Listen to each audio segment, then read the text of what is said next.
with a 1 p.m. kickoff. Students, make sure you sign up for Crimson Chaos so that you can be a part of Tide Sports all season long. You can join through your MyBama account. Sign up today. That's it for what's happening this week at Alabama, presented by UA Online, where you can earn a top-notch bachelor's, master's, or doctoral degree tailored to you in social work. Thanks for watching, and we'll be back here next week. Roll Tide! Missile formation.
Coming up on WVUA 23 News, we have a taste of fall coming our way. More coming up in weather.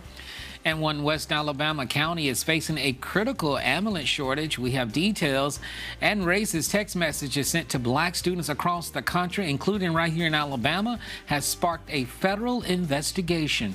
WVUA 23 News at 10 starts right now. This is WVUA 23 News at 10. And we're glad you're with us tonight. I'm Jabari Pruitt. Racist text messages received by kids, college students, and other adults in more than a dozen states have sparked federal and local investigations. In tonight's top story, the anonymous text tells the recipient they picked up by slave catchers and sent to a plantation. Brian Abel has details on the investigation and how recipients are reacting. My first reaction was kind of like shock. Talaya Jones received a racist text Wednesday afternoon telling her that she had been selected to pick cotton on a plantation. Officials say other black and brown people received similar texts. The sender has not yet been identified. There's no way that it's 2024 and things like this are happening again. And it's just insane, like the level of disrespect that people have for other humans. In more than 20 states, kids, students, and adults getting the text. Some saying that slave catchers will pick them up in a van. One variation of the message saying it's from an associate of President-elect Donald Trump. I am one of Donald Trump's associates, and your cotton picking sessions are from 6 a.m. to 8 p.m. In a statement, a spokesperson for Trump's campaign says the campaign has absolutely nothing to do with these texts.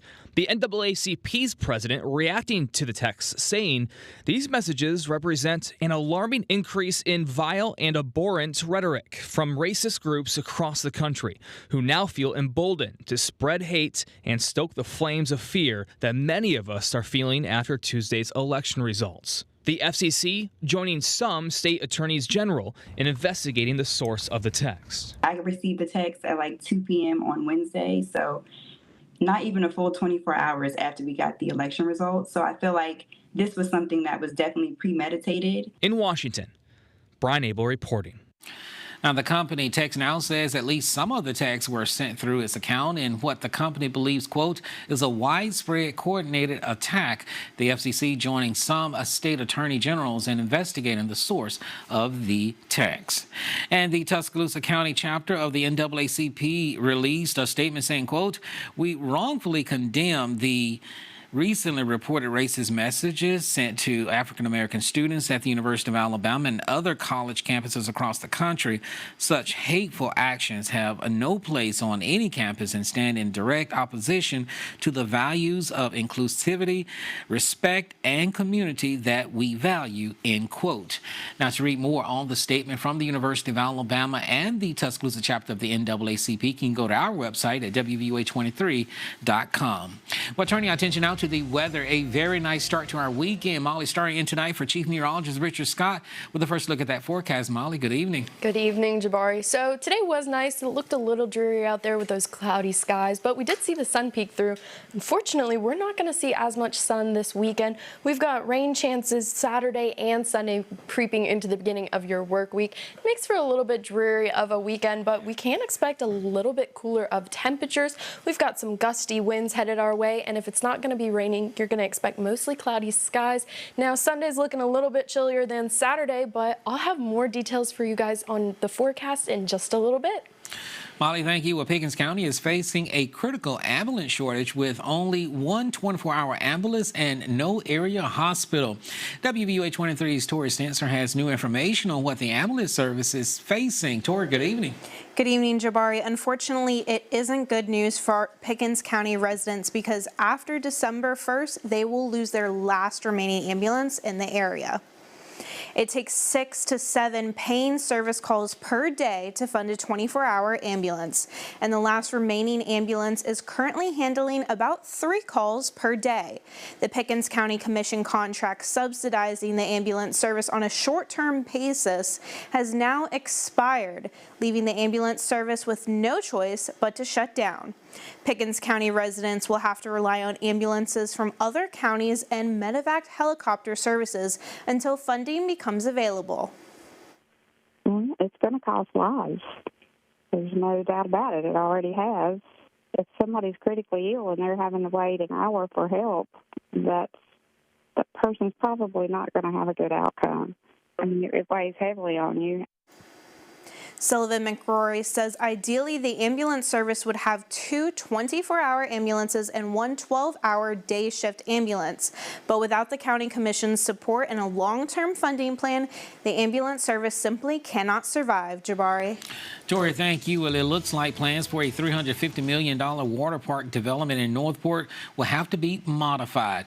Developers of University Beach have withdrawn their permit application for the discharge of fill material into waters on the proposed construction site. The Tuscaloosa County Commission voted unanimously last month to draft a letter to the Army Corps of Engineers asking that no further permits be issued for the project. Now, they were waiting on information from the developers about plans that would impact county land, the massive project. Now, many residents who live near the 100-acre project just off Highway 82 have been very vocal about their opposition. The plan calls for a massive lagoon, a water park, hotel, condos, and retail space. Now, we reached out to developers for an update, but never heard back. Well, the University of Alabama Board of Trustees met this morning, and one of the items on the agenda was the approval of the new basketball facility at Coleman Coliseum. Now, that work includes a basketball training and player development facility expansion. Work has already begun on the new facility next to Coleman, but the trustees had to approve the next phase of the work. You know, as a whole, we just talked about the University of Alabama as a place of excellence. I mean, that is our mantra. And we have to have facilities like this to make sure, yes, we are excellent in academics, but we're also excellent on the court. This is going to allow our student athletes in those sports to be the best that they can be and provide that training for them. It's really what we all expect out of a University of Alabama experience. Now, the construction of the facility began during the summer and is expected to be completed by 2026. Well, the family of a University of Alabama student who died 3 years ago is filing a lawsuit against his fraternity. Lawyers representing Garrett Walker's family believe the Delta Chi fraternity played a part in his death. WVUA 23's Paisley Roberts went to a press conference today to get more information. In November 2021, Walker overindulged at the Gray Lady Bar in Tuscaloosa before walking down to the Black Warrior River where he drowned. Walker had a no-contact order with his fraternity due to hazing allegations. It was later determined Walker was not involved in the hazing. His family filed a lawsuit against the Gray Lady in 2022. Delta Chi International and its leadership substantially contributed to the death of Garrett Walker, as, had he not been wrongfully kept away from his fraternity house and his brothers, he would have been celebrating the LSU game with them on November 6th and not where he was eventually. The lawsuit says that the fraternity had properly reviewed the hazing incident. Walker could have been cleared and there would have been no reason for a no-contact order. The Walkers say the fraternity never contacted them after his death, unlike a similar situation where University of Missouri student Riley Strain passed away in a similar way. The Delta Chi fraternity sent a letter to the chapter following Walker's death, but did not mention his name. That same letter says that we are only a text or we are just a call or text away, but this is a false promise. Delta Chi did not seek out or contact the Garrett Walker family in any way at all, and has not to this day, 3 years after his death. We've reached out to the Delta Chi International organization and there have been no comments on the suit. The family is suing Delta Chi for negligence, demanding they pay for the damages and make changes so this does not happen again, and apologize. This family has grieved enough. We are committed to pushing this case, and I hope it resolves within 2025 at some point. Local in Tuscaloosa, Paisley Roberts, WVUA 23 News. Now, the Walker family started a nonprofit after their son's death to continue his legacy. If the case is successful and the Walkers are rewarded damages, Hayes says all funds will go to the Garrett Walker Joshua 19 Foundation. Well, the Alabama Public Safety Leadership Academy held a media relation training event today. The training included individuals who work for law enforcement, emergency medical services, 911 communication systems, and more. The Leadership Academy teach people in public safety what the news media need from them and to teach them how to give that information in a professional manner.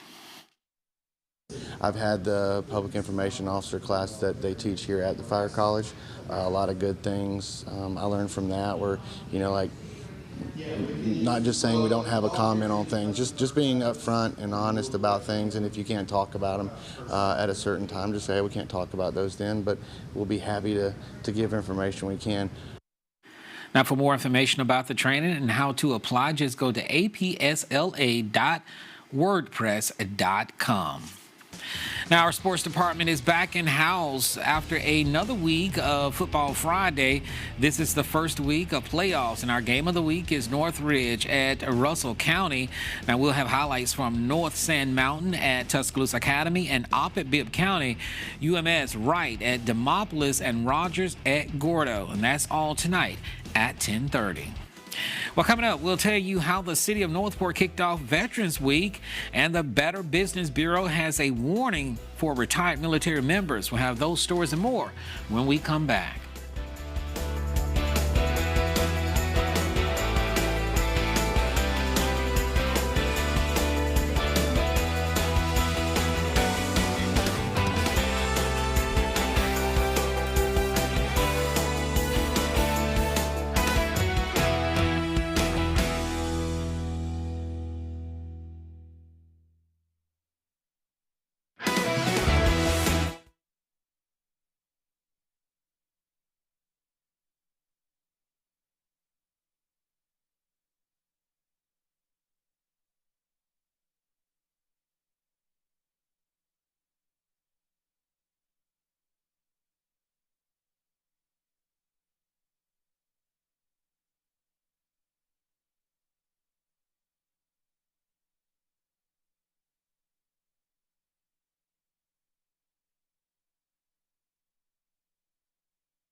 Well, the city of Northport kicked off Veterans Week with treats, donuts, and coffee were served as retired Navy Captain Cynthia Stanton-Jones of the United States Navy shared her stories. Northport Mayor John Hinton was in attendance and thanked all veterans for their services and sacrifices and recognized World War II veteran Jim Hickson. This event allowed residents to honor and show appreciation to those who have bravely served our country. And the Veterans of Foreign Wars is holding its annual Veterans Day Buddy Poppy distribution this morning. Members of the local chapter handed out flowers at the Piggly Wiggly stores in Alberta and the store on Highway 69 South. Now, these small red flowers are handmade by disabled veterans and represent the blood that has been shed in our nation's war. Now, the poppies were free, but donations were accepted. All proceeds will go to their local Veterans Assistance Fund. Well, the Better Business Bureau is warning against fraudsters who are out to take advantage of retired military members. Scammers know navigating government programs and benefits is complicated, and they're preying on that. BBB Scam Tracker has received numerous reports of con artists who pretend to represent the government and target veterans with promises of special grants and other programs. Here are some ways veterans can stay alert from this common scam. Don't give out your personal information. Don't be rushed into a decision. Make sure you do your research before you commit to doing anything, and certainly don't give anybody your access to your bank account or your PIN number. Now, vets and their families can go to bbb.org to find out more details on these and other scams. Well, coming up after the break, we have a chance of rain this weekend and more. Stick around after the break to find out your forecast.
Well, happy Friday night. We're taking a look at Tuscaloosa here. Temperature 70, which is a drastic difference from our high today of 82. Now, you can't really see it, but there are some clouds out there. We've seen clouds most of the day, but let's look at our temperatures across the board now. Haleyville and Coleman are the chillier spots today. They were in the 60s in the afternoon. Now, granted, it was about 69, really close to 70, but they were still quite cooler than our southern counties. So they're sitting at 60 and 59. Gadsden over there at 60, but then we have areas like Tuscaloosa and Talladega sitting at 70 and a little bit warmer spots down here in Linden and Montgomery at 73 and 74. So a bit of a range within our state, but let's look at the range nationally. Now I see 20s, 40s, 50s, and our 70s we have down here in the southeast. We've got some 20s over here and a 32, a freezing point over here in the Rocky Mountains. So not only on a state level do we have a big range, but on a national level we do as well. Well, again, it's that time of night. We have our ground clutter from our Birmingham radar, but we also have a few showers moving through Demopolis area. Now, these showers have been lingering around, not sure how much precipitation has actually hit the ground, but we can continue to expect some rain headed our way. Now, we do have those clouds that I've mentioned over the central Alabama area. We do see a few more showers kind of developing as we move through the evening hours, and that could continue into our weekend. So what rain am I talking about? We've got about a 50%, 60% chance both Saturday and Saturday night, a little bit increase of Sunday day, and then Sunday night that chance starts to dwindle as you move into your work week. And we're pretty much dry for the rest of the week, except a small chance of some isolated showers late into your work week. After that, we'll continue to be dry, but the big news is this weekend, we are going to be a dreary weekend. We've got temperatures cooling off pretty nicely. We could see low 70s by the end of the week. Now, Bama taking on LSU down in Baton Rouge. They're also going to have some wet weather. Auburn is off, so if you're going to tune into an SEC Alabama game, expect to see some dreary skies down there in Baton Rouge. Speaking of rain, we've got our Hurricane Rafael, who's just making his little loop around the Gulf of Mexico. Isn't expected to hit landfall unless it hits the Mexican coast. So let's take a look at the rest of our week. We've got those rain chances Saturday, Sunday. We've got Veterans Day, Monday with about a 30% chance of rain. And again, Jabari, look at these temperatures. We're dropping to the 50s finally. We could see 40 as our low by the end of the week. We could see 70s. It's almost fall. I just want a cold Thanksgiving. That's what I want. I want a cold Thanksgiving. I do too. I'm tired of the 80s in November. It's not fun when you're sitting there and you eating turkey dressing and all of that stuff, and then you have shorts. And exactly. You go outside and you're sweating, and it's not from turkey. Right. All right. Thank you, Molly. Well, stick around. Gary Harris is next with sports.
And welcome back to the News at 10. I'm Gary Harris. All your high school football highlights coming up. Playoff action at 10:30 on Football Friday. Plus, American Christian Academy looking for a new head football coach. We'll have that story as well on Football Friday. Right now, though, it's time to talk Alabama and LSU, and we're going to do that with Christopher England from Tide TV with his weekly in-depth Alabama football preview.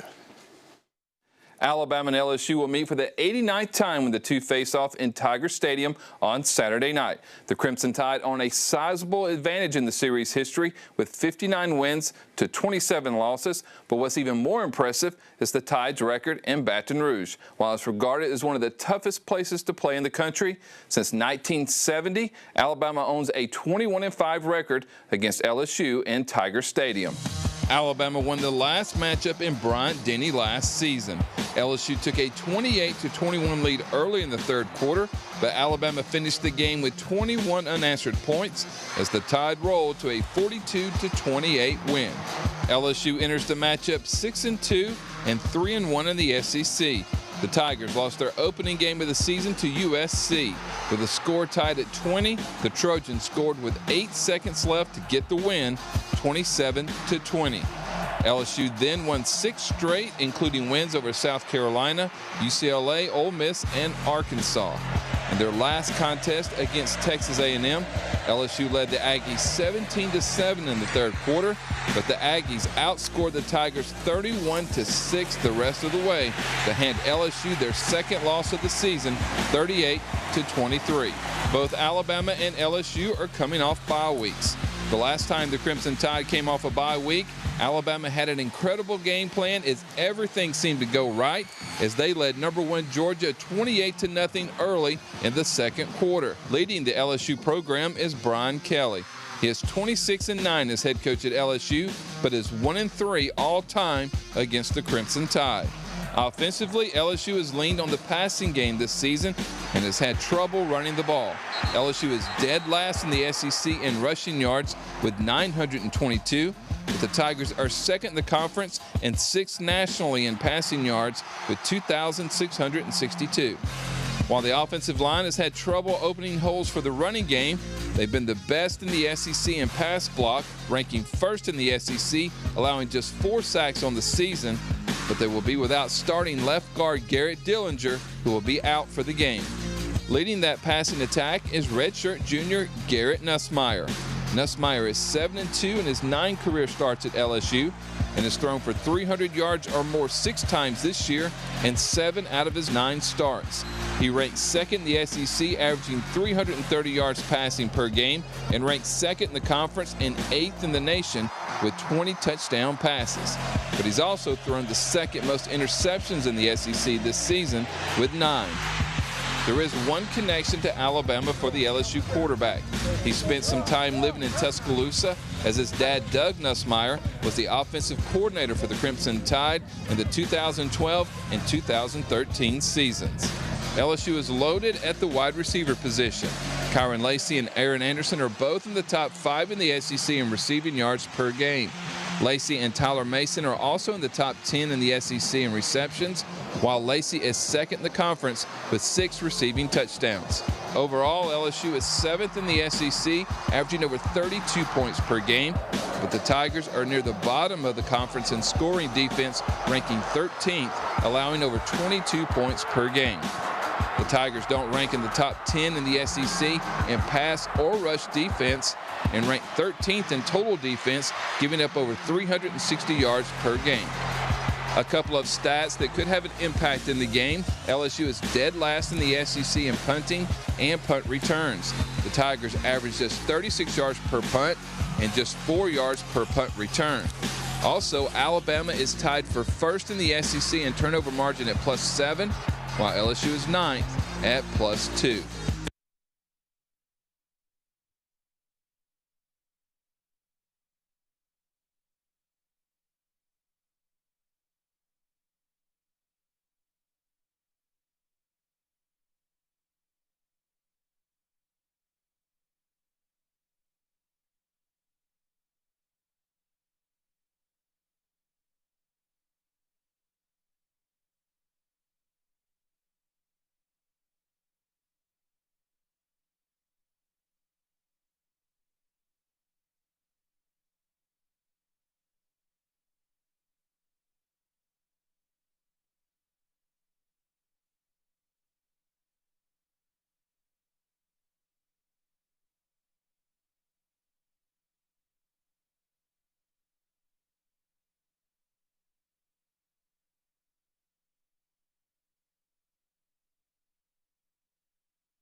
And finally tonight, we talked about this story earlier this week, but teachers at Laurel School Upper Campus in California sent me these pictures here of students having an Oreo cookie party. Now, the third graders learned about the voting process, so they held their own cookie election in an effort to teach third graders about democracy and the voting process. And of course, the Oreo cookie won over the Chips Ahoy. 45 students participated in this mock election there. Now, no surprise. I mean, earlier in the week, Gary, Richard, and I, we talked about, for me, it was the Oreo. I would have voted for the Oreo cookie.